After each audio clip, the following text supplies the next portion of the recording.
कोलकाता में जो कुछ हुआ पूरे देश को शर्मसार करने वाला, हिला देने वाला वाकया था। इसके बाद से लगातार इंतजार हो रहा था सुप्रीम कोर्ट में इस मामले पर क्या सुनवाई होती है और सीबीआई की जांच में क्या कुछ निकल कर आता है।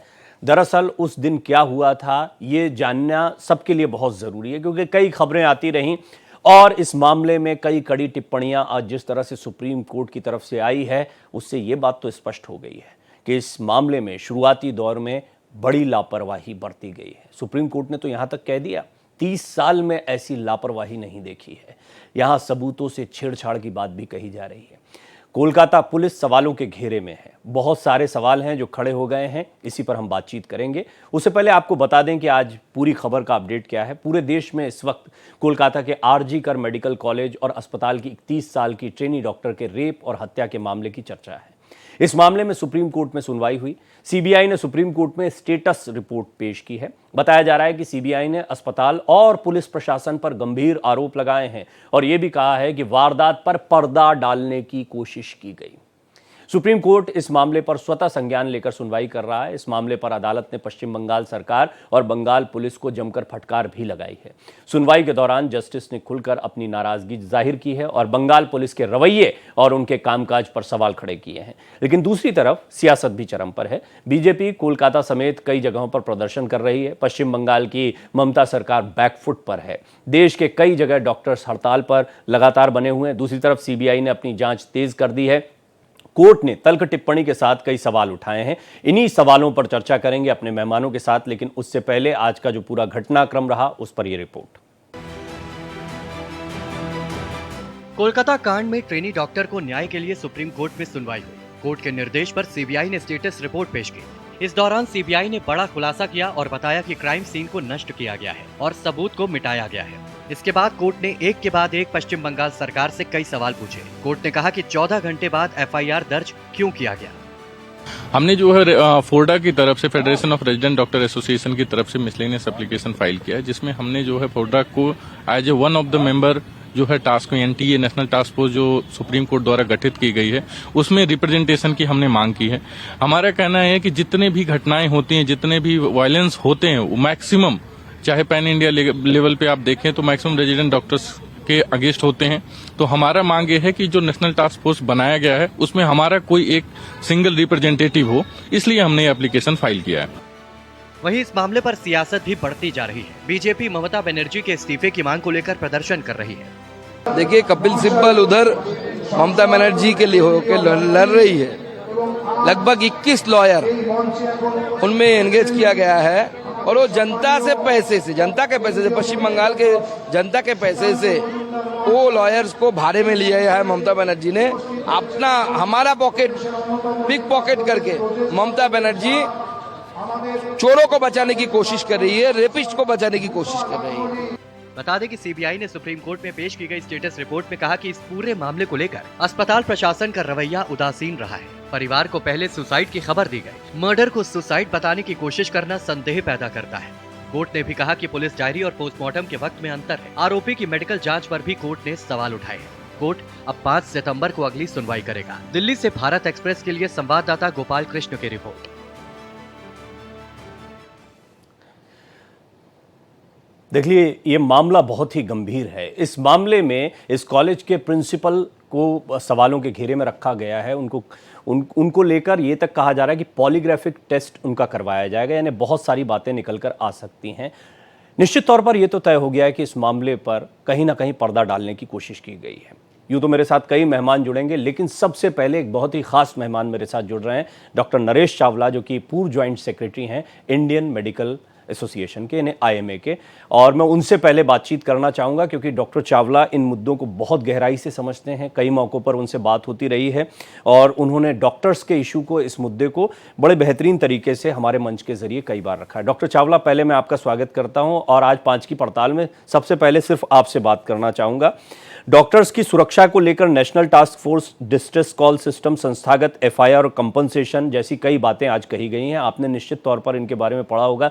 सुप्रीम कोर्ट ने आज किस तरीके से अपनी चिंता जाहिर की है डॉक्टर्स को लेकर, जो मांगे उठ रही हैं, और आज सुप्रीम कोर्ट ने जो टिप्पणियां की हैं उनको आप कैसे एक सुर में पाते हैं? और आपको क्या लगता है कि जो हम पहले एक बार बात कर रहे थे कि एक मौका है जब डॉक्टर्स की पुरानी मांगों को पुरजोर तरीके से उठाने का समय आ गया और शायद वो एक दिशा में भी जाता दिखाई दे?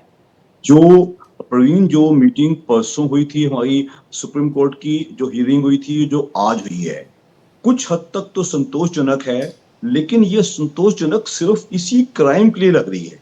Supreme court seems to be, the apex court seems to be focused only on the crime which has happened on 8th of August। हमारी मांग वहां तक सीमित नहीं है। मत भूलिए कि जो वायलेंस अगेंस्ट डॉक्टर्स है, जो असॉल्ट्स अगेंस्ट डॉक्टर्स है, वो बहुत समय से चल रहे हैं। हमारी मांग, इसमें कोई शक नहीं है कि हमारी मांग है जो जो हमारी डॉक्टर पीजी के साथ 8 या 9 अगस्त को जो ये ब्रूटल मर्डर और रेप हुआ है, हम चाहते हैं वो, लेकिन हो क्या रहा है कि उनका जो फोकस है वो सिर्फ वहीं तक सीमित है। हम डॉक्टरों की जो तकलीफ है, जो पीड़ा है, वो कई सालों से चल रही है। कई सालों से हम पे असॉल्ट्स हो रहे हैं डॉक्टर्स पे। डॉक्टर मरीज के पास गया, मरीज डॉक्टर के पास गया और आउटकम अच्छी नहीं निकली, चलो डॉक्टर को पिटाई कर दो, डॉक्टर की, डॉक्टर का क्लिनिक तोड़ दो, डॉक्टर का नर्सिंग होम तोड़ दो, डॉक्टर के क्लिनिकल हॉस्पिटल को तोड़ दो। हम चाहते हैं, हमारी जो एक मांग है सीपीए की, मैं बड़े अफसोस से कहूंगा कि उसको तवज्जो बिल्कुल भी नहीं दी गई। It is focused only on this. जितना नॉइज लेवल पॉलिटिकल हम देख रहे हैं, जो सियासत चल रही है, उसको एड्रेस ज्यादा किया जा रहा है, लेकिन डॉक्टरों की जो तकलीफें हैं, हमारी तकलीफें ये हैं कि जो रेजिडेंट डॉक्टर्स हैं, जो पूरा अस्पताल दिन रात चलाते हैं, पूरी जो सीनियर डॉक्टर्स हैं वो अलग हैं, जो रेजिडेंट डॉक्टर्स हैं उनको जो अच्छी वर्किंग कंडीशन मिलनी चाहिए, उनके वर्किंग आवर्स लिमिटेड होने चाहिए, उनको खाने बैठने की जगह ढंग की होनी चाहिए, उनके साथ दुर्व्यवहार नहीं होना चाहिए। जो ऐसी जगहों पे कई बार अस्पताल इतना बड़ा होता है, रास्ते में अंधेरा होता है, एक महिला डॉक्टर वहां कैसे जाएगी?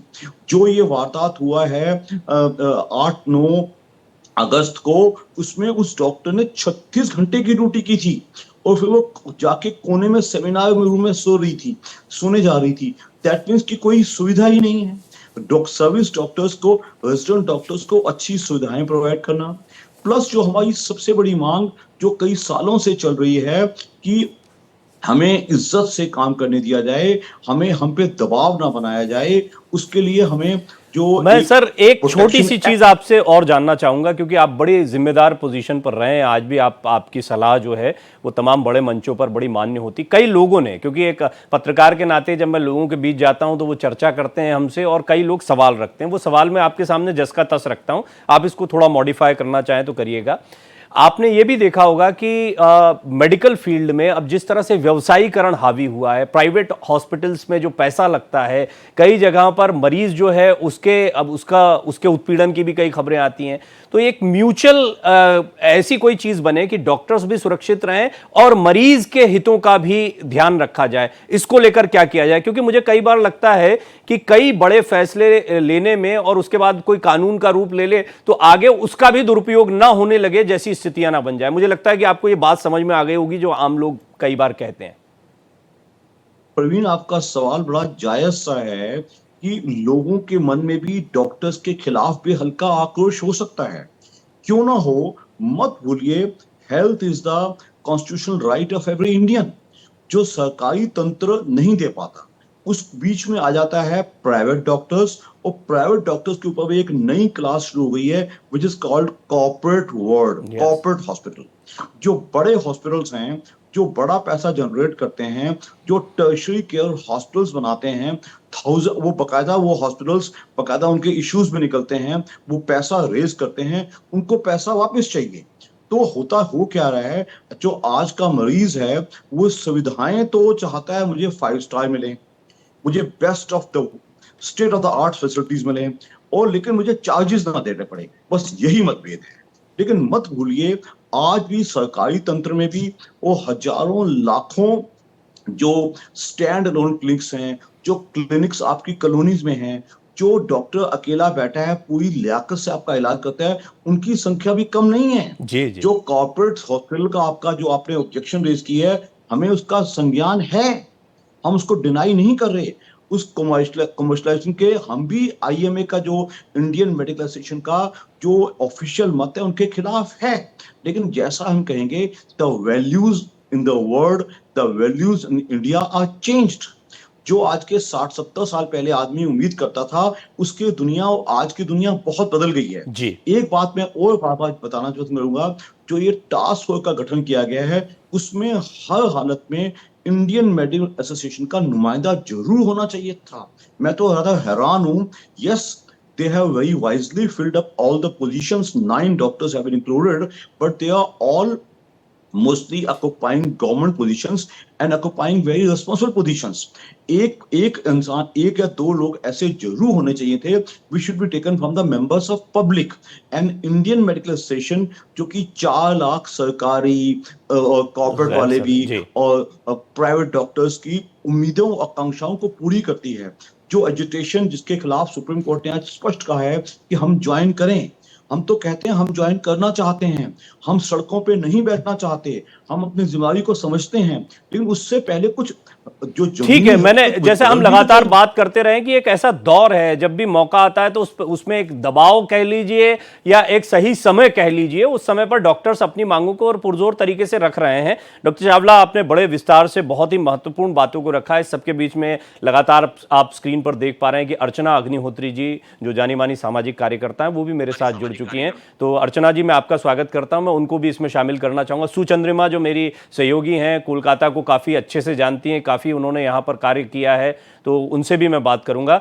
सुचंद्रिमा को भी आप देख पा रहे हैं। लेकिन अर्चना जी, पहले आपने डॉक्टर चावला को सुना। मैं चाहता था कि आईएमए का पक्ष, डॉक्टर चावला एक बहुत ही सीनियर पद पर रहे हैं, तो उन्होंने अपना एक पक्ष रखा है।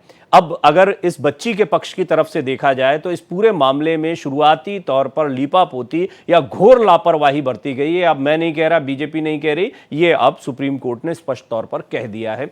इस तरह के मामलों से ये साफ होता है कि कहीं ना कहीं कोई धब्बा ना लग जाए। कुछ लोगों को बचाने के लिए कई बार बच्चियों की सुरक्षा से और उनके साथ जो इस तरह का उत्पीड़न हुआ है उस पर पर्दा डालने का प्रयास किया जाता है, और ये एक बहुत गंभीर चिंता का विषय है। क्या होना चाहिए इस घटना के बाद? आने वाले दिनों में आप क्या अपेक्षा रखती हैं? हाँ, बहुत बहुत धन्यवाद प्रवीण जी। डॉक्टर चावला ने जो कहा, डॉक्टरों का पक्ष, बिल्कुल हम भी उसी के पक्ष में है। जो उन्होंने कहा उसमें भी दो बातें बाद में जोड़ेंगे। पहले हम आपका सवाल ले लेते हैं। जो हुआ है उसका तो खैर भगवान ही, मतलब सोच के ही दर्द होता है और घबराहट होती है। सजा जल्दी नहीं मिलती है, सबसे बड़ा प्रॉब्लम यहाँ पे है जी। सेक्सुअल असॉल्ट और इन केसेस में कानून ने फास्ट ट्रैक कोर्ट बनाए हैं, लेकिन वो फास्ट ट्रैक कोर्ट भी कोई भी सजा देने में, अभी आपको पता है अजमेर का हुआ था, 25 साल लग गए जी। दादियां बन गई वो लड़कियां जिनके संग हादसा हुआ था। यहाँ पे समस्या है। अपराधी को पता है 25 साल में तो बूढ़ा हो जाएगा, वैसे ही मर जाएगा, पर उसने अपनी जिंदगी जी ली। और इसलिए दो बातें होनी चाहिए। पहले तो फास्ट ट्रैक कोर्ट सीरियसली करें।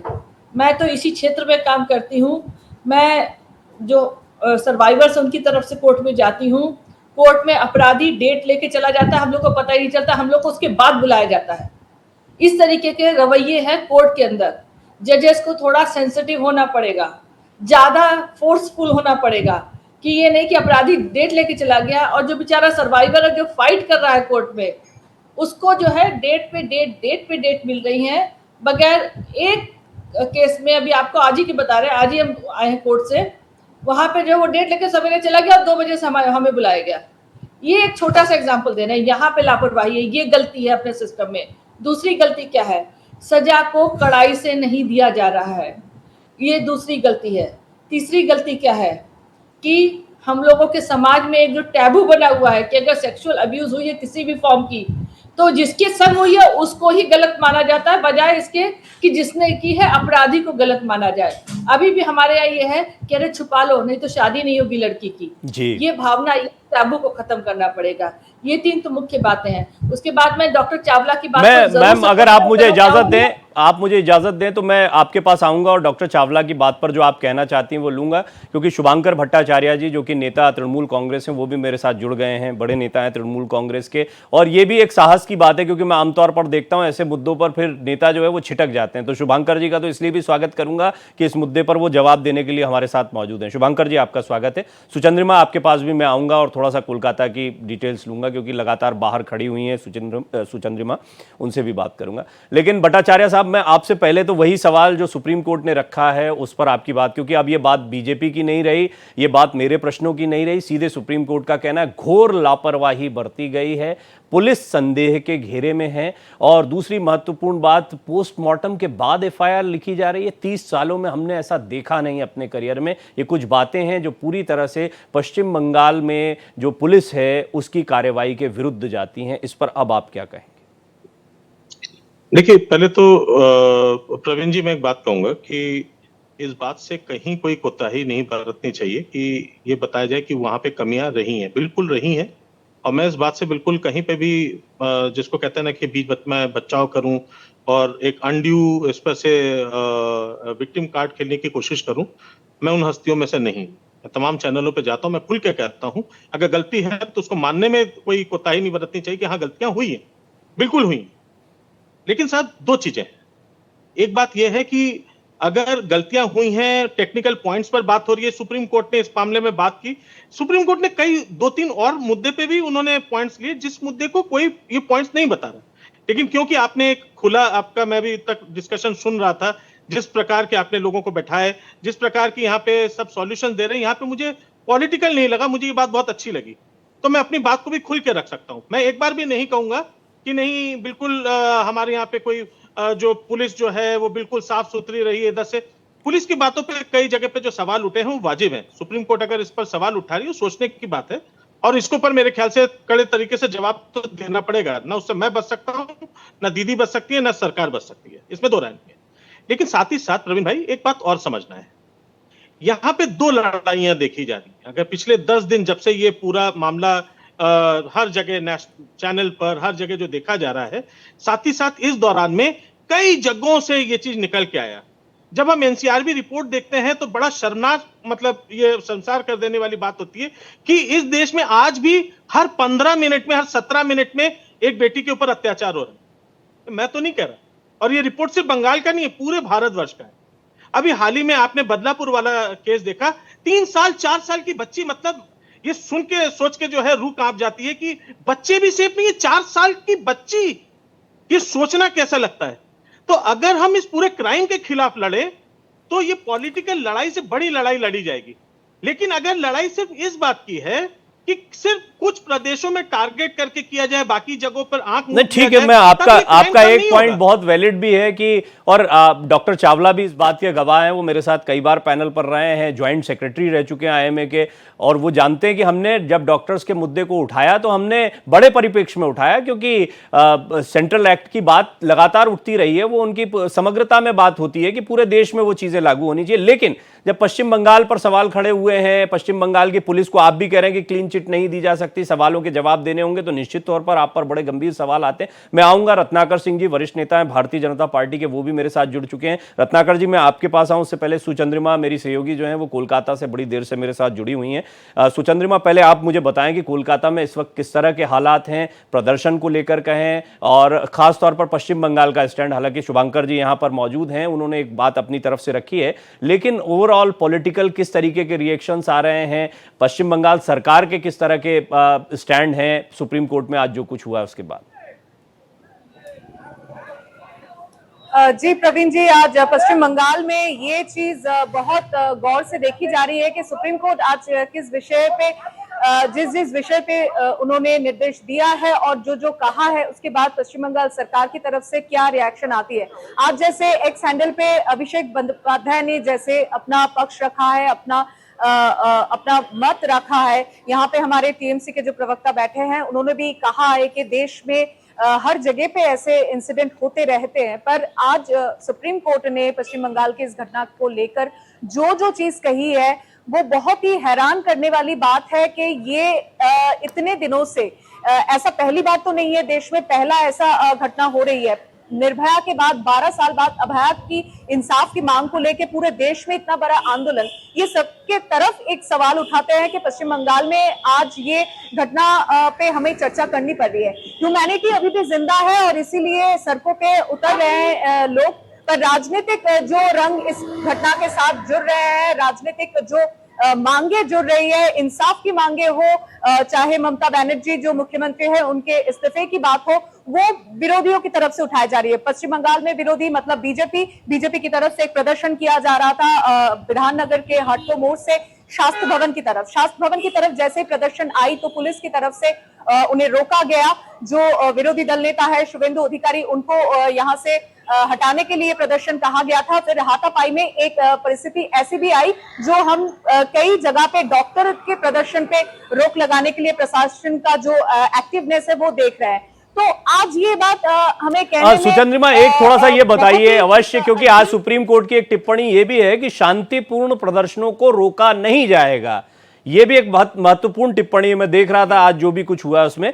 तो ये क्या प्रदर्शन शांतिपूर्ण था और यहां पर प्रशासन क्या प्रदर्शन को रोकने का प्रयास कर रहा है, चाहे वो डॉक्टर्स का हो या भारत? मैं आऊंगा शुभांकर जी आपके पास, पहले थोड़ा सा अपडेट ले लूं मैं जी। अच्छा कुछ कहना चाह रहे हैं शुभांकर जी का, जरा ऑडियो दीजिए। जी बोलिए। मैं छोटी सी बात और कहूंगा कि कल सुप्रीम कोर्ट ने इस बात पर भी टिप्पणी की है। उन्होंने इस बात को कहीं पे, इसको हम लोग उजागर बार बार क्यों नहीं किया जा रहा, मेरे ख्याल से मीडिया में इसको क्लियर कट पूरा सुप्रीम कोर्ट के पूरी वर्डिक्ट को सुनाना चाहिए। उन्होंने इस बात को कहा कि जब वहां पे अब सीबीआई लग चुकी है, सारे संस्थाएं अपने काम जब कर रही हैं, तो डॉक्टर से उन्होंने ये चीज कही कि प्लीज वहां का कोई भी स्वास्थ्य सेवा न रोका जाए। नहीं, आप पैनल पर थोड़ा देर से जुड़े, मैंने इसके बारे में जानकारी दी डॉक्टर चावला से, हमने एम्स के बारे में भी बताया है, हेडलाइंस में भी चल रहा है। मैं इन जनरल कह रहा हूं कि मीडिया में मतलब डॉक्टर्स आए, ये तो सुप्रीम कोर्ट की अपील रही है, लेकिन शांतिपूर्ण प्रदर्शनों को रोका नहीं जाएगा, ये बात भी कही गई है। उस पर मैं सुचंद्रिमा से थोड़ा सा जानना चाह रहा था, संक्षेप में बताइए। अर्चना जी मैं आऊंगा, रत्नाकर जी को भी मुझे शामिल करना है चर्चा में, तो सुचंद्रिमा संक्षेप में मुझे बताइए कि क्या शांतिपूर्ण प्रदर्शन हो रहे थे जिनको रोका जा रहा है? देखिए, राजनीतिक ओर से जो प्रदर्शन हो रहे थे वहां पे स्वाभाविक तरह से जो शांतिपूर्ण प्रदर्शन हम डॉक्टर की तरफ से देख रहे हैं, वहां पे वो अपनी मांगे कर रहे थे। तो राजनीतिक प्रदर्शन थोड़े भिन्न मात्रा में देखी जा रही है, बहुत ही ज्यादा वहां पे राजनीतिक बातें आ रही है कि डायरेक्ट सरकार की जो पुलिस मंत्री है, जो स्वास्थ्य मंत्री है, जो बंगाल की सीएम है, उनके इस्तीफे की बात की जा रही है। तो बहुत तरीके से पुलिस का ये मानना है कि यहाँ पे रोक टोक इसलिए किया जा रहा है क्योंकि ठीक है, इसको पॉलिटिकल मानते हुए कि ये पॉलिटिकली कोई इनस्टेबिलिटी को ना पैदा कर दे, इसके लिए। रत्नाकर जी थोड़ा सा ये मुझे आप बताइए, आपकी पहली टिप्पणी यही चाहूंगा कि आज सुप्रीम कोर्ट ने कई महत्वपूर्ण बातें कही हैं। पश्चिम बंगाल की पुलिस जो सवालों के घेरे में, उससे शुभांकर जी भी इनकार नहीं कह रहे हैं कि इसकी जांच पड़ताल होनी चाहिए, जवाब तो देना पड़ेगा। लेकिन यहां पर जो प्रदर्शन हो रहे हैं, उग्र प्रदर्शन, वो ऐसा लग रहा है जैसे सत्ता को उखाड़ देने के भी प्रयास हैं, और ये सचमुच में बैकफुट पर आने का समय है तृणमूल कांग्रेस का। क्या इसका फायदा भारतीय जनता पार्टी उठा रही है? नहीं, देखिए, पुलिस के साथ सवालिया जो निशान खड़े हो रहे हैं, उसके साथ साथ जो है राज्य सरकार के ऊपर उससे ज्यादा बड़ा सवालिया निशान खड़ा हो रहा है कि आखिर में इस तरह की घटनाएं जो है वो बार बार क्यों हो रही हैं।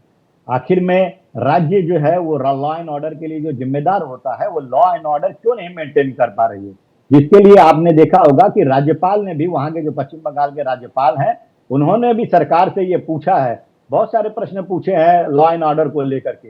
यही पश्चिम बंगाल है जहां पे मानवाधिकार आयोग चिट्ठी लिख करके इस तरह की जो व्यवस्थाएं बिगड़ती हैं, चाहे चुनाव में हिंसा की बात हो, चाहे हमारी बहनों के ऊपर अत्याचार की बात हो, मानवाधिकार आयोग बार बार इनको चिट्ठी लिखता है, लेकिन ये अभी भी संज्ञान कोई नहीं लेने का संज्ञान नहीं ले रहे हैं। आपने देखा कि सुप्रीम कोर्ट ने भी इनको फटकार लगाई। सुप्रीम कोर्ट की बात ही चल रही थी, तो सुप्रीम कोर्ट ने तो ये भी कहा कि वहां पे जो 14 अगस्त की रात में जो भारी भीड़ आई थी, उस समय पुलिस प्रशासन क्या कर रही थी, और पुलिस प्रशासन पे प्रश्न उठा रहे थे। और वहां के पुलिस कमिश्नर है, उसके बाद जब मीडिया उनके पास जाती है और मीडिया जब सवाल पूछती है कि इतनी बड़ी भीड़ यहाँ पे आ करके और उपद्रव मचा रही है, सीसीटीवी जो फुटेज डैमेज करने की कोशिश कर रही है, सर्वर रूम में जाकर सब डैमेज करने की कोशिश कर रही है, तो आप कहाँ पे थे, पुलिस प्रशासन कहाँ पे था? तो वो क्या कह रहे हैं, पुलिस कमिश्नर कह रहे हैं कि ये तो सब मीडिया का प्रोपेगेंडा था।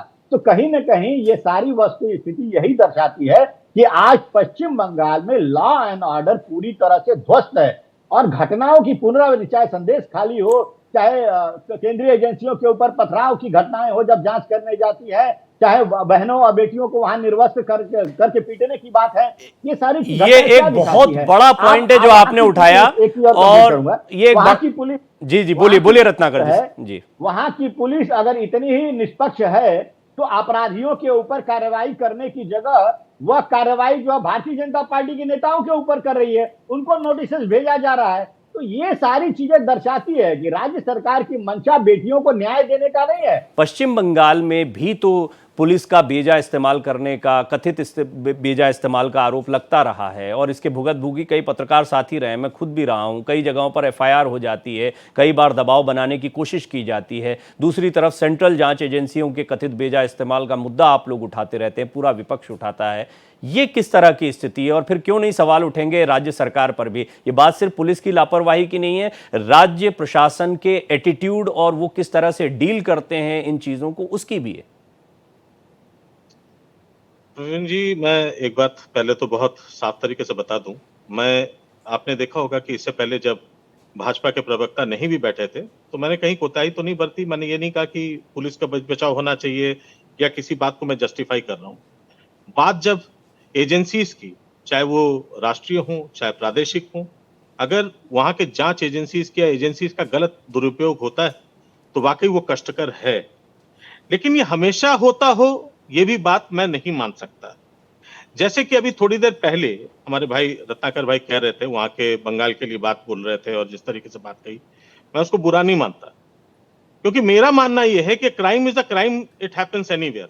लेकिन उसका जिक्र तो होना चाहिए ना, कम से कम इतना तो हम लोग बता ही सकते हैं। 4 साल की बच्ची के लिए अगर बदलापुर का होता है उसका भी एक बार जिक्र होना चाहिए। ऐसा नहीं होना चाहिए कि मैंने बात कहा ना कि अगर निष्पक्ष है तो निष्पक्ष, सबको निष्पक्षता दिखानी पड़ेगी। अगर आपने एक डॉक्टर बेटी की बात हम बंगाल में करते हैं तो फिर उस नर्स बेटी की बात क्यों नहीं करते जो उत्तराखंड में लौट के आ रही थी, उसका रेप होता है, 9 दिन बाद उसका शव बरामद होता है, वो भी यूपी के उसमें से। दोनों ही जगह भाजपा की सरकार है। मुझे एक मोमबत्ती बता दीजिए जो उनके लिए जला हो। मुझे एक मेडिकल एसोसिएशन बता दीजिए जिन्होंने इसके ऊपर जो है इसके ऊपर कोई जांच के लिए डिमांड की हो। मुझे एक नर्सिंग एजेंसी बता दीजिए जिन्होंने देशव्यापी हड़ताल बुलाई हो। बात यह है कि या तो सिर्फ नहीं, ऐसा नहीं है। मुझे लगता है कि आज आप इस परिदृश्य में देख रहे हैं, चाहे आप उत्तराखंड की घटना की बात करें या अन्य घटनाओं की बात करें, मैंने उन खबरों को भी उसी तरीके से उठाया, उन पर भी बहुत सवाल हुए हैं। भारतीय जनता पार्टी के प्रवक्ता, एक एजेंसी मुझे बताइए कहां पे कैंडल मार्च हो, मुझे बताइए। हो सकता है मैंने छोड़ दिया हो। आप मुझे बताइए दिल्ली के कहां पे जाके रोक लगी, एम्स के डॉक्टरों ने कहां जाके उसके ऊपर बातचीत की, कहां पे जाके बिहार की जो 9 साल की लड़की के साथ रेप करके उसको काट के फेंक दिया उसके माता पिता के सामने, किसने इसके ऊपर बात की? कौन सा डॉक्टर, कौन सा मरीज, कौन आके खड़ा होकर बात करने आया? सबका मुंह ताला बंद। साहब ये भी बात देखना पड़ेगा। आप निष्पक्षता की बात कर रहे हैं, मैं तो आपकी बात ही नहीं कर रहा। मैं तो पत्रकारिता और मीडिया पर आया ही नहीं हूं जी। चलिए, मैं इस पर ऐसा हो सकता है कि मेरा आपका मोनोलॉग इस पर लंबा चले, लेकिन चलिए इस पर रत्नाकर जी और डॉक्टर चावला दोनों ही कुछ बोलना चाह रहे हैं, एक एक करके। डॉक्टर चावला, पहले मैं रत्नाकर जी को सुन लेता हूं क्योंकि पॉलिटिकल एक वो आया, फिर मैं आपकी बात को निश्चित तौर पर इस पर लेता हूं। रत्नाकर जी संक्षेप में, डॉक्टर चावला भी इस पर कुछ कहना चाह रहे हैं जी। प्रवीण जी, देखिए, निश्चित रूप से कहीं पे भी अगर बहन बेटियों के ऊपर इस तरह का अत्याचार होगा तो आवाज उठाना लाजमी है और आवाज उठाना भी चाहिए, चाहे पक्ष हो चाहे विपक्ष हो। शुभंकर जी ने आवाज उठाया, अच्छी बात है। मैं अभी इसके पहले भी दूसरे चैनल पे था, वहां पे भी ये घटना हुई, घटना की चर्चा हो रही थी और मैंने दोनों पक्ष रखे। तो मैं ये बता देना चाहता हूं बदलापुर के मामले में बहुत स्पष्ट रूप से कि बदलापुर की जो घटना हुई है, यहाँ की सरकार ने त्वरित एक्शन लिया। त्वरित जो है उस अपराधी को, आरोपी को पकड़ा गया। उसके जो वहां पे सीसीटीवी फुटेज जो आए उसमें 72 लोगों को गिरफ्तार किया गया। एसआईटी कमेटी की गठन हुई और तुरंत जो है एसआईटी जांच के लिए अनुमोदन किया गया राज्य सरकार से और फास्ट ट्रैक के तहत 3 महीने के अंदर उस आरोपी को सजा जो है मुकर्रर कर दी जाएगी। ये यहाँ की सरकार, अगर घटना होती है अगर हमारे भारतीय जनता पार्टी शासित राज्यों में, हम तुरंत उस पर एक्शन लेते हैं। हम तुरंत इंश्योर करते हैं कि इस तरह की घटनाओं की पुनरावृत्ति जो है आगे ना हो, इसलिए जो है इस घटना को तुरंत सजा देना चाहिए और आरोपी को तुरंत सजा देना चाहिए। लेकिन इसके उल्टा विपक्षी पार्टियां करती हैं। आपने याद होगा प्रवीण जी, अभी 2 दिन पहले ही राहुल गांधी उत्तर प्रदेश में गए थे जब वहां पे पत्रकार उनसे पूछते हैं कि भाई आप पश्चिम बंगाल में कब जाएंगे और वहां के बारे में आप क्या कहना चाहते हैं, तो राहुल गांधी कहते हैं कि अभी मैं यहाँ की घटना पे फोकस कर रहा हूं, वहां पे अभी मैं नहीं जाऊंगा, अभी मुझे मत डाइवर्ट करिए। तो आप जो है सेलेक्टिव राजनीति करते हैं, सेलेक्टिव इंसिडेंट्स को पिकअप करते हैं, उसकी राजनीति करते हैं। तो आपकी मंशा कहीं ना कहीं साफ है ना कि आप बेटियों को न्याय दिलाने के लिए राजनीति नहीं करते, आप सिर्फ वोट की राजनीति के लिए राजनीति करते हैं। और ये भाई साहब तभी से कह रहे थे दूसरी चीज ये मैं बता दूं, अभी ये बहुत साफ पाक बन रहे थे। अभी ये बताइए, इनकी ही सरकार किसके खिलाफ रोड पे उतरती है? आपके राज्य में अगर कोई घटना होती है तो मुख्यमंत्री जो 13 साल से महिला मुख्यमंत्री है, जो मां माटी मानुष की बात पे चुनाव लड़कर आती है, जिस राज्य ने 11 महिला सांसदों को चुनकर भेजा है, अगर वहां पे किसी बहन बेटी के साथ अगर इस तरह की घटना होती है तो निश्चित यह शर्मसार करने वाली घटना होती है। ऊपर से मुख्यमंत्री कार्रवाई करने की जगह जो है वो ठंडे बस्ते में सारी चीजों को डालने का कोशिश करते ठीक हैं। है, ठीक है। सुप्रीम कोर्ट स्वतः संज्ञान लेता है और स्वतः संज्ञान ली जाती है, और सोचिए सीबीआई की जांच जो है भारतीय जनता पार्टी की मांग के बाद की जाती है। हालांकि देखिए, मैं इसको एक लाइन में अगर समअप करूं, मैं हमेशा कहता हूं, रत्नाकर जी एक मिनट, मैं हमेशा कहता हूं विपक्ष जो है वो जनता की आवाज होता है। केंद्र में कई बार विपक्ष ने विरोध किया है, जनता। तो अगर पश्चिम बंगाल में भारतीय जनता पार्टी विपक्ष की भूमिका में है तो वहां पर इस मुद्दे को वो उठाएगा। ये बहुत स्पष्ट तौर पर बात है, इसको बहुत पॉलिटिक, उनके पास में एक बड़ा मुद्दा रहता भी है और विपक्ष एक तरीके से सरकार के खिलाफ हल्ला बोलकर पैदल मार्च के लिए निकली जरूर ममता बनर्जी, लेकिन वो किसी को भाया नहीं और इसीलिए वो वहीं तक सीमित रहा। ये बात सही है। शुभांकर जी, मैं आपको सुनूंगा, निश्चित तौर पर आप कुछ कहना चाहते हैं, लेकिन डॉक्टर चावला आप अपनी बात पहले कहिए। एक तो हमारे देश में एक बहुत बड़ी बुराई है, हर चीज की राजनीति बहुत ज्यादा हो जाती है, सॉल्यूशंस नहीं ढूंढने जाते हैं। मत भूलिए रेप्स बहुत ज्यादा हो रहे हैं। मैं तो कहता हूं हमारी इंडियन मेडिकल एसोसिएशन एक सेक्सुअल प्रेडेटर्स स्टडी करना चाहे कहेगी, रिसर्च करना पाई जाएगी कि ऐसे रेप्स हो क्यों रहे हैं, व्हाट इज द कॉज। आज से 70-80 साल पहले इतना नहीं होता था, पहले भी होते थे, रिपोर्ट कम होते थे, मीडिया इतना पावरफुल नहीं था, सोशल मीडिया इतना पावरफुल नहीं था। लेकिन मोर इम्पोर्टेंट इज कि इस मुद्दे को गहराई से ले जाए, बल्कि इसका सिर्फ इसकी राजनीति की जाए, ये गलत है।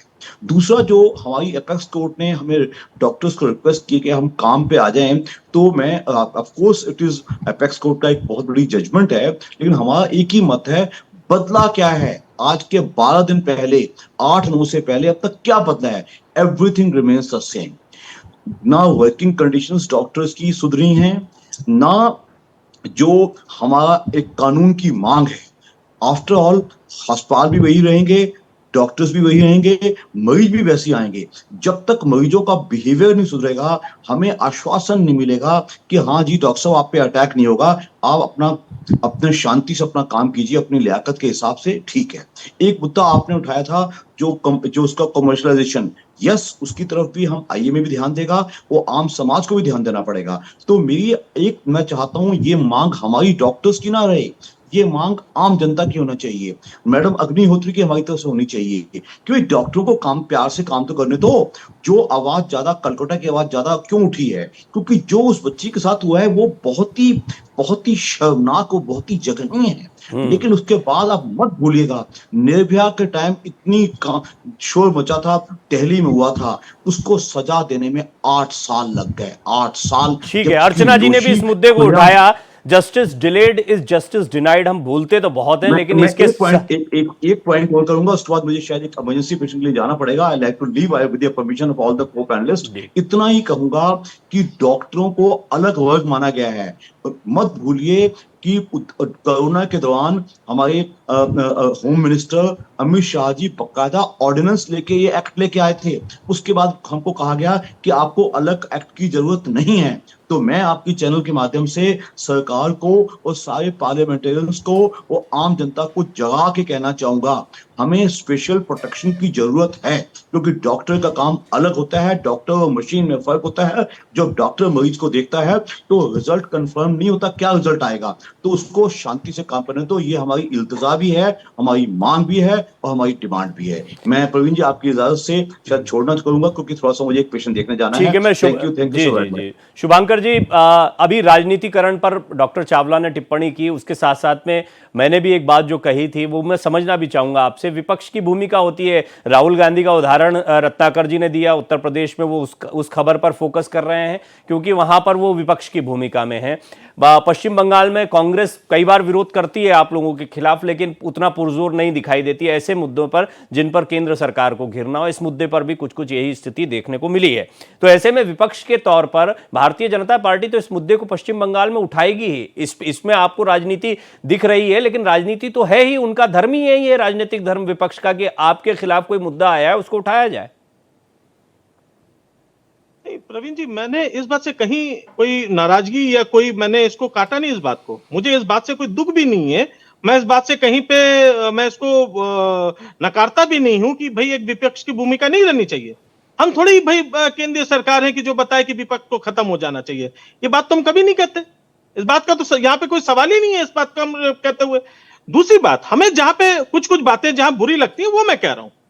आप दो मतलब जिसको कहते हैं ना crime against women should be treated as crime against women, उसके ऊपर आप रंग मत पोछिए।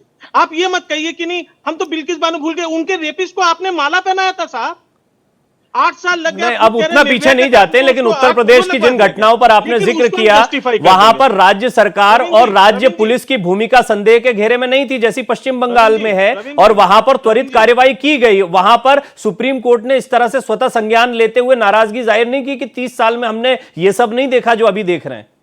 ये भी तो एक महत्व की बात है। की तपस्वी मल्लिक की घटना शायद आप भूल गए हैं, किस तरह ममता बनर्जी ने उस तरह इस बीच शशि अग्निहोत्री जी जो कि प्रवक्ता है बंगाल बीजेपी की, वो मेरे साथ जुड़ गए। जी शशि जी, आप भी अपनी बात बोलिए। जी मैंने अपनी लेकिन बात पूरी नहीं की। हाँ, मैं आ रहा हूं शुभांकर जी, एक बार सुन लेते हैं क्योंकि शशि जी अभी जुड़ी हैं, तो जरा समझ लेते हैं बंगाल में वो किस तरह से आपके सवाल कही हैं वो समझ भी गई हैं। बोलिए। सर, वो आरजीकर की घटना एक बड़ी घटना है, लेकिन उसके साथ साथ पश्चिम बंगाल में पिछले 10 दिनों में 10 घटनाएं घटी हैं और एक किसी में भी मुख्यमंत्री ने अपना बयान नहीं दिया है कि हम उनको पकड़ने की कोशिश करेंगे। कल हम लोगों ने देखा आनंदपुर इलाके में एक महिला को मारकर उसकी लाश को फेंक दिया गया। परसों हम लोगों ने देखा बोलपुर के नानूर में, वहां पर महिला के सामने, बच्चे के सामने महिला का गन धर्षण किया गया और उसको धमकाया गया कि अगर तुम ये घटना किसी को बोलोगी या पुलिस में शिकायत करोगी तो तुम्हारे पति को मार देंगे, तुम्हारा वीडियो वायरल कर देंगे। अब ये नए तरीके से पश्चिम बंगाल में एक रेप की घटनाएं हो रही है, रेप करके उनका वीडियो बनाने के बाद उनको वायरल करने की धमकी दी जा रही है और खून धर्षण करके खून करने का, बलात्कार करके खून करने की घटना पश्चिम बंगाल में आम हो गई है। प्रतिदिन महिलाएं असुरक्षा के घेरे में अपने आप को महसूस करती है, किसी भी वर्ग की हो, चाहे वो 8 साल की बच्ची हो, चाहे वो 80 साल की। ठीक है, मैं आपकी महत्वपूर्ण बात है ये, क्योंकि आप बंगाल को ज्यादा करीब से जानती हैं, तो आपने इन घटनाओं को भी रखा जिन मुद्दों को बीजेपी उठा रही है। शुभांकर जी, इस पर क्या कहेंगे? मैं ये नहीं कह रहा कि देश में कहीं और हो उस चीज को नहीं उठाना चाहिए। अर्चना जी, आपको सुनना बहुत जरूरी है, इसलिए मैं आपके पास आऊंगा, क्योंकि मैं ये मेरी दुविधा रहती है कि पॉलिटिकल गेस्ट जब होते हैं तो इनका कई बार डायलॉग जो है वो बड़ा लंबा चल जाता है, और मैं इस बात को बड़े मन में बैठाए हुए हूं कि आप महत्वपूर्ण बात रख सकती हैं, आपको सुनना है। लेकिन शुभांकर जी, संक्षेप में, ऐसा नहीं कह रहे हैं कि उत्तर प्रदेश में, राजस्थान में, किसी भी जगह घटना हो उसको मत उठाओ। बंगाल में अगर हो रही है और उसको बीजेपी उठा रही है, यही काम विपक्ष जो है वो वहां भी कर सकता है और वहां त्वरित कार्रवाई की बात कही जा रही है। प्रवीण भाई, मैं तो इस बात को तो मैंने शुरू से इस बात को कहा कि वहां पे तो वो कर रही है। मैं तो खुद ये कह रहा हूं कि मुझे सारी शिकायतें अब तो इंडिया ब्लॉक से है, कि इसका मतलब है आप विपक्ष का काम ठीक से कर ही नहीं रहे। उत्तराखंड में आपने आवाज नहीं उठाई, उत्तर प्रदेश में आपने आवाज ठीक से नहीं उठाई, बिहार में माँ बाप के सामने रेप करके उनके सामने बोल के कि आपने आवाज ठीक से नहीं उठाई। बिल्किस बानो को तब तक वो चीज को उठाना चाहिए था जब तक यहाँ पे तो बिल्कुल पॉलिटिकल अनरेस्ट होता, आपने ठीक से आवाज नहीं उठाई। वहां पर राज्य सरकार की कार्यवाही त्वरित थी, वहां राज्य सरकार कहना चाहिए, वहां राज्य सरकार ने कार्यवाही, हर जगह की बात त्वरित लगती है। और यहाँ तक कि संजय राय को, यही जो आपके जो बंगाल की जो बैठे बीजेपी के प्रवक्ता है, संजय राय को बेचारा बेचारा कह रहे तब तक, बेचारा नहीं समझ में आता तो लॉकेट चैटर्जी का पहले वाला। ठीक है शशि जी, शुभांकर जी, मैं चाहूंगा कि थोड़ा अर्चना जी बहुत सीनियर सामाजिक कार्यकर्ता हैं, इसी मुद्दे पर काम करती हैं, महिलाओं के लिए, बच्चियों के लिए, थोड़ा उनको सुनते हैं। अर्चना जी, आपने एक पॉलिटिकल डिबेट को सुना और ये आमतौर पर होता है कि पॉलिटिकल गेस्ट जो होते हैं वो अपनी पार्टी का पक्ष रखते हैं, उनका धर्म भी है, ये उनका कर्तव्य भी है, तो वो इस तरीके से बात करें। लेकिन ओवरऑल सिचुएशन को देखें तो पॉलिटिकल खींचतान, किसकी सरकार है, पुलिस की कार्यप्रणाली, ऐसे मामलों में कितनी संवेदनशीलता कौन सी पुलिस दिखा रही, क्योंकि पुलिस भले ही पूरे देश में पुलिस सिस्टम हमारा हो, इसके बावजूद अलग अलग राज्य सरकारों के अधीन होता है, उनका काम करने का तरीका भी अलग होता है। राजनीति, पुलिस की कार्यवाही, ये कितनी बड़ी चुनौती है और एक बड़े पैमाने पर बदलाव के लिए यहां कैसे बदलाव लाया जाए? प्रवीण जी, आपसे एक जो बहुत जरूरी बात करना चाहती थी मैं बहुत देर से, आप कहिए। पहली बात ये है, अभी न्यूज कई सारी, यानी मैंने ऑथेंटिकेट नहीं किया, लेकिन जो सोशल मीडिया पे चल रही हैं कि 40 डॉक्टर्स को वहां से जिन्होंने आवाज उठाई है प्रोटेस्ट का, ऐसा उनका ट्रांसफर किया गया है। ये जो तरीका है ये गलत है, ये बंगाल सरकार का गलत तरीका है, इसके ऊपर आवाज उठाना जरूरी है। और अगर बंगाल में डॉक्टर्स प्रोटेस्ट कर रहे हैं और पूरे भारतवर्ष में कर रहे हैं, वो सही कर रहे हैं, क्योंकि डॉक्टर्स की सेफ्टी सिक्योरिटी पे सुप्रीम कोर्ट अभी भी सीरियस होके, बस एसआईटी बैठा देने से काम नहीं चलेगा, उसके बारे में वो सीरियसली वो मुद्दे नहीं रख रही है पॉइंट को जो कि रखने चाहिए। कल को डॉक्टर जब पलायन कर जाएगा देश से, डॉक्टर्स की कमी वैसे ही है देश में। प्राइवेट और सरकारी का जो मुद्दा उठा था, प्राइवेट डॉक्टर्स क्यों करने पड़ रहे हैं? सरकार इतनी ओवरलोडेड है, सरकार का इंफ्रास्ट्रक्चर इतना नहीं सपोर्ट कर सकता। पहली बात तो सरकार को ये सब करना नहीं चाहिए, सरकार को गवर्नेंस करनी चाहिए। ये हॉस्पिटल वगैरह तो बिल्कुल प्राइवेट होने चाहिए, मैं उसके फेवर में हूँ, इसलिए गवर्नेंस के द्वारा उनको कंट्रोल किया जाए, लेकिन सिस्टम को ज्यादा एक्सेसिबल तब होगा जब थोड़ा माइक्रो लेवल पे मैनेजमेंट जाएगा। इससे कनेक्टेड है एक बात। लेकिन बंगाल में क्या हो रहा है, बंगाल में इस हादसे को छुपाया गया, गलत तरीके से प्रदर्शित किया गया, और उसके बाद वहां पे महिलाओं की जो हालत है, संदेश खाली ले लीजिए, अभी उन्हीं के पार्टी की एक महिला थी जो पार्टी छोड़ रही थी, तो उसको अपमानित करके उसको पैरों से घिसटते हुए लाया गया और उससे माफी मंगवाई गई। शर्म आनी चाहिए। और ममता बनर्जी ने उस पर कोई रिएक्शन ही नहीं दिया। ये चीजें कुछ भी कहिए, चाहे पॉलिटिकल हो चाहे नॉन पॉलिटिकल, एक महिला होते हुए मुझे वो सब बातें याद है और मुझे खलती है, क्योंकि वो महिला होकर के किस तरीके से बिहेव कर रही हैं महिलाओं के अधिकारों के पक्ष में। और इस केस में भी पूरी तरीके से उस प्रिंसिपल को ट्रांसफर करके दोबारा प्रिंसिपल बनाया गया। इतना भी पनिशमेंट नहीं दिया कि उसको थोड़ी देर के लिए तुम काम से छुट्टी ही दिलवा देती। तो ये जो उनका महिला होते हुए महिलाओं के प्रति जो रवैया है वो खतरनाक है, वो चिंता का विषय है और इसको जरूर उठाया जाना चाहिए। और ये देखिए, अभी भी सुप्रीम कोर्ट ने इस पे कोई तवज्जो नहीं दी कि वहां से जो डॉक्टर्स प्रोटेस्ट कर रहे हैं उनके ऊपर एक्शन हो रहा है, अंदर ही अंदर उनके ऊपर आवाज उठाते। ठीक है, आपने जैसा कहा कि सोशल मीडिया पर यह खबर चल रही है, ये खबर निश्चित तौर पर बड़ी गंभीर खबर होगी, ये बड़ा मुद्दा बनेगी। और शशि जी से भी थोड़ा सा इसको समझेंगे, क्योंकि वो पश्चिम बंगाल को, और शुभांकर जी भी जानते ही हैं। शुभांकर जी, लेकिन ये बात सही है कि राज्य सरकार की इस तरह की नीति को राज्य अपनी सरकार बचाने के लिए एक दमनकारी नीति के तौर पर देखा जाएगा, दमन किया जा रहा है। प्रवीण जी, अब मैं थोड़ा सा साफ साफ बता दूं, एक बात तो अब तक मैं अर्चना जी के मैं सारी सॉल्यूशंस को सुन रहा था, बहुत अच्छा लग रहा था, मैं उनके सारे बातों का सुझाव का भी मैं सम्मान करता हूं। लेकिन एक बात जरूर है, अर्चना जी ने सिर्फ और सिर्फ बंगाल ममता बनर्जी, इसके अलावा एक बार भी, आज खबर वही है शुभांकर जी, आज खबर वही है, अत्याचार बढ़ रहा है, ये चिंता का विषय है। और मैं बिल्कुल के कह रही हूँ, आप मुझे पॉलिटिकल कहिए, कुछ नहीं, मुझे कोई फर्क नहीं पड़ता है, लेकिन महिला के ऊपर जिस तरह से अत्याचार हो रहा है ये चिंता का विषय है। अर्चना जी, मैंने बीच में नहीं बोला, एक एक करके, मैंने आपके बीच में एक एक करके, हाँ सही है, ठीक बात। जो भी आरोप लगा मैंने चुपचाप सुना, जितने यहाँ पे आप लोगों ने कीचड़ उछाला मैंने चुपचाप सुना। कम से कम आप शशि जी, आपकी बात इत्मीनान से सुनूंगा, पूरी बात सुनूंगा, भटक जाएगी बात। शुभांकर जी को बोलने दीजिए, कोई चीज से विरोध भी है तो आप रुक कर बोल दीजिएगा, अभी समय है हमारे पास, मैं आपको पूरा समय दूंगा। शशि जी आता हूं, अर्चना जी आपके पास भी आए। हाँ शुभांकर जी, बात पूरी करिए अपनी। बहुत बहुत धन्यवाद। देखिए, बात इतनी सी है, आपको मेरी बात अच्छी लगे ना लगे, लेकिन कम से कम आप जैसे कहते कि निष्पक्षता, मैं अपनी बात को रख सकता हूं। अगर मैं खुद छींटे बर्दाश्त कर सकता हूं तो आपको भी करने होंगे। बात यहां पे आती है कि अगर सामाजिक न्याय की बात आती है तो सामाजिक न्याय बंगाल से शुरू होकर बंगाल पे खत्म नहीं हो सकता। आपको अगर लड़ाई लड़नी है तो वो जो नर्स जो लौट के आ रही थी उसका बीच में रेप हो जाता, आप उसको जस्टिफाई नहीं कर सकते। अगर 4 साल की बच्ची के साथ अगर नहीं, कोई नहीं कर रहा है शुभांकर जी, ये तो बात हो चुकी है। आज मुद्दा, आज सुप्रीम कोर्ट की कल की टिप्पणी पर हम बात कर रहे हैं। मैं समग्रता में देश के सारे मामले, और ऐसा नहीं कि ये मुद्दे नहीं उठाए गए, मैं इस बात से इत्तेफाक नहीं रखता। आपने 2-3 बार ये चीजें कोट की है, मैं अपने शो में मैं आपको क्लिप्स भेज दूंगा, इन सारे मुद्दों को उठाया गया है। यहाँ पे तो आपके सामाजिक कार्यकर्ता ने 4 बार सुप्रीम कोर्ट के जस्टिफिकेशन के ऊपर भी क्वेश्चन खड़ा कर दिया, उनको सुप्रीम कोर्ट से भी एतराज होने लग गए।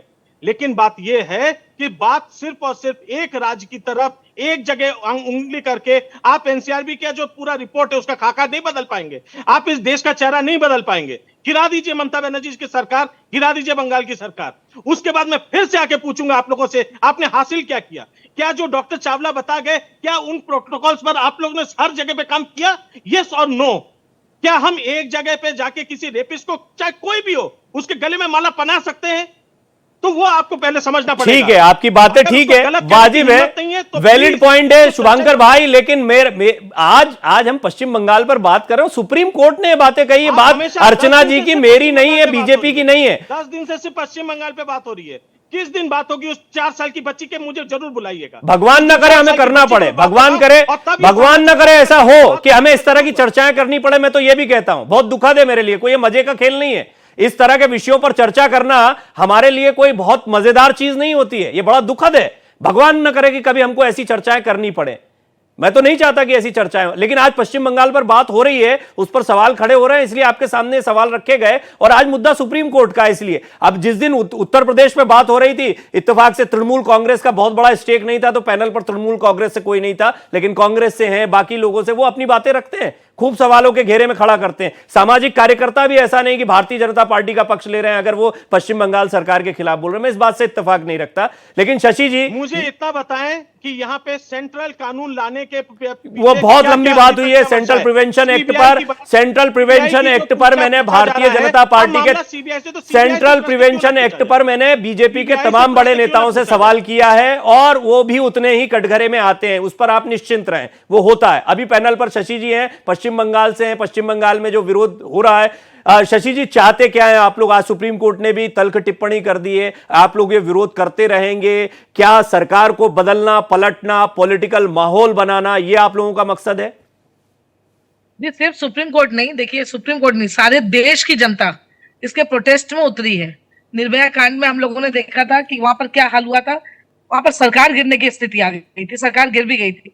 यहाँ पर पश्चिम बंगाल में ममता बनर्जी का हम लोग पदत्याग चाह रहे हैं, क्योंकि सरकार यहाँ पर पूरी तरह से व्यर्थ है, पुलिस मंत्री होकर प्रशासन पूरी तरह से व्यर्थ है, स्वास्थ्य मंत्री वो खुद है, स्वास्थ्य मंत्रालय पूरी तरह से व्यर्थ है।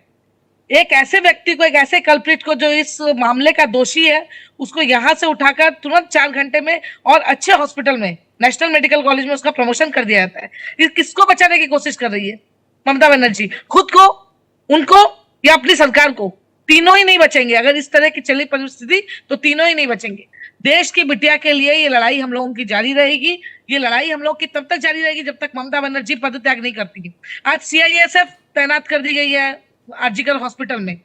ममता बनर्जी की पुलिस व्यर्थ हुई है, तभी तो सीआईएसएफ वहां पर तैनात की गई है। धीरे धीरे हाथ में चले जाना शासन माने ममता बनर्जी की व्यर्थता है। ये साबित कर रहा है कि पुलिस मंत्री के रूप में। ठीक है, आप बदलापुर का बार बार कह रहे हैं, हालांकि उस पर भारतीय जनता पार्टी प्रवक्ता का जवाब आ चुका था कि वहां की पुलिस ने तुरंत कार्रवाई की थी। उस मुद्दे को भी आप उठाते अगर वहां पर पुलिस सवालों के घेरे में होती, जैसे यहां पर राज्य सरकार और पुलिस प्रशासन सवालों के घेरे। शुभांकर जी, मुझे यह जवाब दीजिए, आपने खुद एक बात को स्वीकार किया था कि हाँ, सवालों से नहीं बच सकते, सवालों के जवाब तो देने पड़ेंगे, चाहे पुलिस हो चाहे राज्य सरकार हो। अगर गलती है, और कोई ना कोई एजेंसी तो करेगी, सीबीआई कर रही है, माननीय सुप्रीम कोर्ट कर रहे हैं, आपको लगता है अगर ये गलती है तो जो शशि जी कह रही हैं पद छोड़ना पड़ेगा? एक मिनट शशि जी बताइए। शुभांकर जी, बिल्कुल बिल्कुल, अगर मैं बिल्कुल शशि जी की बात को मैं दोहराता हूं, बिल्कुल ममता दीदी को पद छोड़ना पड़ेगा। उसी तरीके से जब आपके महाराष्ट्र में आपके सीएम को पद छोड़ना पड़ेगा, बिहार में उनके मुख्यमंत्री को पद छोड़ना पड़ेगा, नहीं, राज्य सरकार सीएम को पद छोड़ना पड़ेगा। एक तरफ कानून, हर की व्यवस्था आप एक जगह एक और हर जगह एक जैसा नहीं मांग सकते। आपको एक कानून व्यवस्था चारों तरफ लगाना पड़ेगा। और अगर इन महिला में इतनी अगर थोड़ी सी शक्ति है तो कम से कम दूसरे प्रदेशों के उस 4 साल की बच्ची का नाम तो लेके दिखाएं। पड़ोस में बिहार है, वहां की बच्ची का नाम तो लेके दिखाएं। ठीक है, हालांकि ये बहुत जस्टिफाइड नहीं होता कि हम जब किसी एक मुद्दे पर बात करें तो किसी दूसरे, ये सारी घटनाएं उतनी ही निंदनीय, शर्मनाक है, और जहां भी बच्चियों के साथ ऐसा कुछ होता है ये रोकने का प्रयास करना होगा समग्रता में, मैं इस बात को मानता हूं, लेकिन ये भी जस्टिफाइड नहीं कि पॉलिटिकली हम एक घटना को दबाने के लिए किसी दूसरी घटना को सामने रख के बोले कि उस पर भी तो बोलिए, इस पर तो ठीक ही ठीक है। अब किसी घटना पर तो बात करनी होगी, और जो कुछ आरजी कर कॉलेज में हुआ है यह नजरअंदाज, घोर लापरवाही, सुप्रीम कोर्ट ने कहा है 30 साल के अपने करियर में नहीं देखा, माननीय जस्टिस कह रहे हैं कि 30 साल के करियर में इतनी घोर लापरवाही नहीं देखी है। पोस्टमार्टम के बाद एफआईआर की जा रही है, प्रिंसिपल को प्रमोट कर दिया जा रहा है, साथ ही साथ यहां पर सबूतों से छेड़छाड़ की गई। कुछ गंभीर सवाल है शुभांकर जी, इसके जवाब तो देने पड़ेंगे, खैर, लेकिन आपने फिर भी पुरजोर तरीके से तृणमूल कांग्रेस का पक्ष रखा है और मैं आपको इसकी बधाई भी देता हूं, क्योंकि ऐसे मौकों पर कुछ बोलना बड़ा मुश्किल होता है। शशि जी ने बताया वहां पर किस तरीके से भारतीय जनता पार्टी का प्रदर्शन है, क्या मांगे हैं। अर्चना जी, आपका भी मैं बहुत धन्यवाद करना चाहूंगा, आपने बहुत विस्तार से कई बातों को रखा। डॉक्टर नरेश शाला भी थे इसमें, रत्नाकर सिंह भी थे, बड़ा पैनल था, बहुत बहुत धन्यवाद आप सभी का।